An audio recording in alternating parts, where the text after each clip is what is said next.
தன்னை மறந்து மண்ணில் விழுந்து இளமை மலரின் மீது தன்னை இழந்த வண்டு தேக சுகத்தில் கவனம் காட்டு வழியில் பயணம் கங்கை நதிக்கு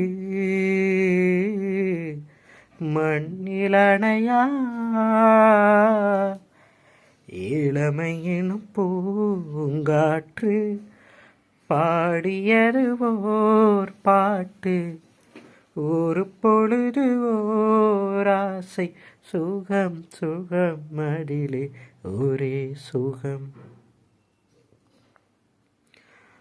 அங்கம் முழுதும் பொங்கும் இளமை இதம் பதமாய் தோன்ற அள்ளி அணைத்த கைகள் கேட்க நினைத்தாள் மறந்தாள் கேள்வி என முன் விழுந்தாள் எந்த உடலோ எந்த உறவோ